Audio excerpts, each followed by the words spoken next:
So while all that legislative process is going on, the bill hearings, the floor action, there's another part of the process, the most important part, that is ginning almost independently of the rest of that stuff.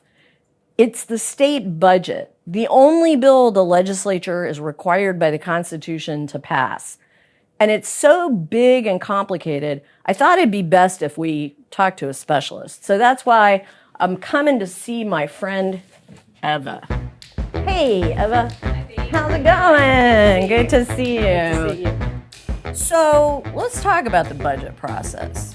For starters, it's the only bill that the legislature has to pass, right? Yes, and that's because the Constitution says money doesn't leave the state treasury unless the legislature appropriates it. So from the very beginning, this is all set up as something the legislature drives and has to finish, hopefully, in the regular session. If not, they come back until they have an Appropriations Act. So what's the general process? You got a ton of paper here. Can you kind of walk us through what's the order of operations to get to a budget? Sure.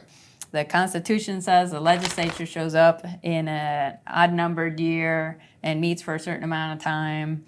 But before then, they actually have to have some documents to decide how are we going to write a budget. So the legislative appropriations process has like a request part, a stage where agencies are told, this is how you will ask for money for the next 2 years. So this is happening before legislators actually show up. And then based on these budget requests, the House and Senate both come up with different approaches. Sometimes they'll be very similar, but each chamber, the House and the Senate, is coming up with its own budget proposals. January of the odd-numbered year, that's when things really get rolling.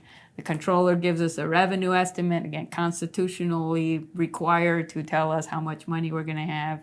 Constitution says we can't go beyond that. So it's like a pay-as-you-go balanced budget requirement. The governor can also make recommendations, but they're more like high-level policy changes. What really matters is the actual draft bills. This is just one of them, and you see like 1,000 pages of detailed recommendations for how to fund state services. Early in the session, legislators also get more detail so they can understand in the next 2 years, what are we doing compared to what we've historically done. Not just dollars spent, but people that we're serving with different kinds of healthcare, education, transport, whatever, park visits. What are we doing differently, for better or worse? And then towards the end of the session, May, usually it ends up happening around Memorial Day, the different versions of the budget have been reconciled into a House and Senate compromise called the Conference Committee Report. And that's pretty much what you're looking at here, but also any other supplemental or special session bills that might have funded the budget. So eventually we get this. This is what you would actually call the budget for 2024-25. And then once all the dust settles, the fiscal size up is like where you understand what happened, what are we doing these 2 years. It's got more history if you want it. If you're going to be an advocate, this is where you find out over the last decade, how are things looking? How is federal funding changing? I think just more history, more context if you need it. Also more information on how state government works. Who's in charge of an agency? Who appoints their commissioners? How many are there? So just like a lot of things that give you clues about how to be a good budget advocate.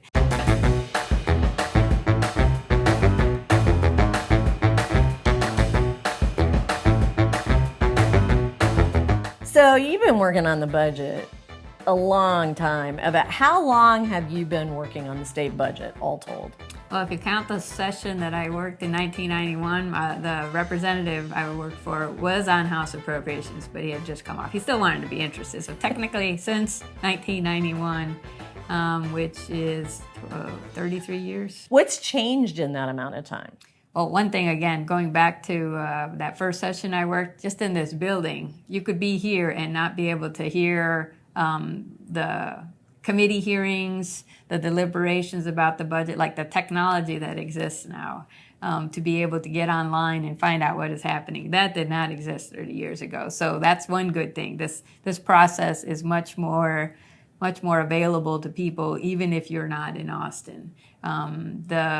The one thing that could be done to make it even more accessible is to allow video testimony. Some states do that. Texas doesn't, unfortunately. But if there's a way for you to know, to see documents when they get posted, or to be able to watch budget hearings, or to watch ones that have already happened. If you're trying to figure out how to testify at the fall hearings, or the ones that happened in February, you can actually get online and see the ones from last time and just get a good sense of what's a good way to do this and what's not a good way. Like, for example, you may have seen people get into arguments sometimes at these hearings. That usually does not go well. So the fact that everything is archived and online is a real plus for anybody who wants to try and figure out how do I become an effective advocate in this area. We wouldn't have a budget at all if we didn't have money. So talk about the revenue side for a little bit. Yeah, and I'm gonna talk about taxes. Unfortunately, most people don't want to hear about that, but I think advocates need to understand you can show up and make a good case for more school funding or maternal health care, whatever. But if the legislature doesn't have the money, they're going to be in a tough spot. So the other key advocacy thing you might be asked to do is to support a change in a tax, or maybe even a tax increase. Like, you kind of have to be willing to understand why is that necessary. And the one of the summary documents shows us, like, when we don't have any taxes over the years, the state population grows, costs grow. So if you have the same amount of money, the same tax system, you're only going to get something good that you want in there at the expense of something else. And Texas is one of those states that doesn't have a lot of places to move money from one to the other. We're usually like around the bottom 5 in spending per resident. And that's because we're in the bottom 5 in taxes per resident. So I think revenue, when the controller goes to tell us how much money we have, that number is never going to be enough if it's just based on our existing tax system. So you don't have to be a tax expert, but you do have to be willing to understand that we're never going to have a really different outcome from the budget if we have revenue that every 2 years is stretched thinner and thinner. Yeah. Sure. Yeah, and legislators and leaders like a lot to say, like a family, we tighten our belts, but the truth is, at a certain point, a family somebody goes and gets a second job. Yeah. Sooner or later, you got to get more money. Well, if you have another child, you have to plan for a growing family. A lot of families also understand when they go to write their budgets that they might have higher insurance costs for their car and their home. The price of gasoline might go up, the food and groceries, all those costs. So maybe what they earned this year isn't going to be enough next year. So the cost of buying the same exact thing might go up. Our budget process doesn't start with that reality. It asks the education agency, tell us what you can do with the same amount of money we were giving per student. By the time the 26-27 cycle ends, it'll be 8 years without an increase. So that's not reality. So if we're saying do this the way a family does, a family is sometimes much more realistic about what they can do with the same amount of money.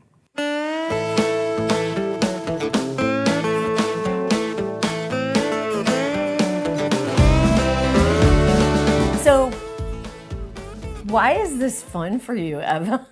The budget is basically a moral document. It kind of says, these are our priorities, and this is what we as a people are doing for 30 million Texans, and being able to speak to it that way. I think you understand at the end of the day, there's a lot of people who need all of us working together in order for them to have a better life.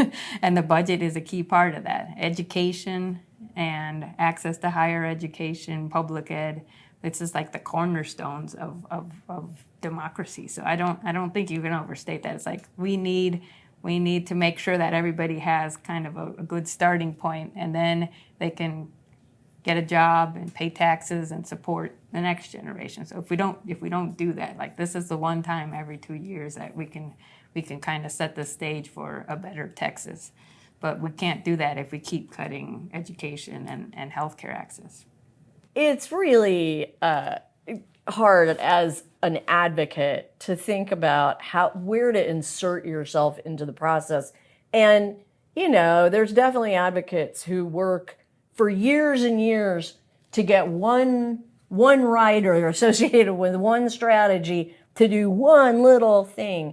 But a lot of times people are much more globally interested, right? They're interested in public schools, or they're interested in food for kids or whatever. I mean, what kind of advice do you have for advocates who want to be engaged with the budget but don't want to sleep with the budget under their pillow? Well, there's one. Well, I guess one easy way is to figure out which advocacy organizations work on that, because then a lot of times they can send you alerts, or they can send you like one pagers on something. And so you can look to people who do this for a living, or who are volunteers, and figure out like, how can I at least stay informed? Or knowing the big trends. I guess sometimes it's like you don't see the forest for the trees, so like kind of trying to figure out the big picture.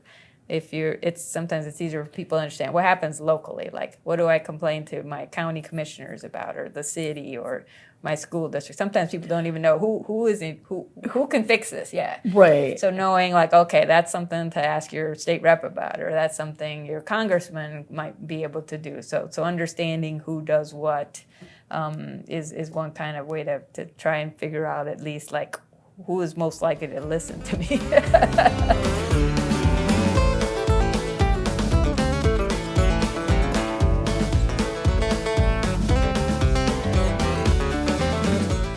About the budget specifically, do you feel like there's a place in the budget advocacy process for people to tell their own stories? I think actually that can be the most effective, especially in some of these hearings where you only have 3 minutes. Sometimes I've seen advocates or public witnesses think like, well, I don't want to take up too much of their time, so I'm just going to give them a written handout that tells my personal story, and that's it for today. Go ahead if you are actually here and tell your story. And that's something, I mean, someone can argue with you about the percentage funding or the number of people served if you're a budget analyst, but if you're telling your own story and why the state funding housing or public transportation or just whatever it is, prohibiting fireworks, you can tell why it mattered. What did this mean? If you're with a group and 50 of you are telling the exact same story, that's not as effective. But if it's your own personal experience of why this mattered, or what it is that you've seen over the years. Some people come here every 2 years. So if they can talk about how things have changed, how things have hopefully gotten better. But if you can just kind of say, it's because, numbers don't work for most people. If you're a constituent, definitely mention that when you visit a legislator. Sometimes people visit the Capitol with a group, but they may be visiting their own state rep or state senator. So make sure and mention that when you set up the appointment. But I think your own story, it goes way farther than just numbers, obviously. It also kind of creates a responsibility knowing that that's available, huh? Yeah. Although, I mean, I guess just kind of figure out what you can absorb and what's the best way. Some people are going to get the numbers and the graphs and the charts, and some people are going to be better at just leading with the human impact. And I think that works almost all of the time. Just saying this is how I see the chance to improve whatever you're trying to advocate for. Make it real. Like, one last word I'll say is, I've seen advocates come to a public hearing and make something sound so incredibly horrible or dire that it seems like we can't do anything. Identify something that can be done right now, and it doesn't have to wait another 2 years, but make it sound like attainable. Like this is all things that have been the result of human decisions. We can make better choices this time, but if you get up there and make a problem seem insurmountable, it's just not going to work the way. It's like you need to create a sense of urgency, but also a sense that something good can be done.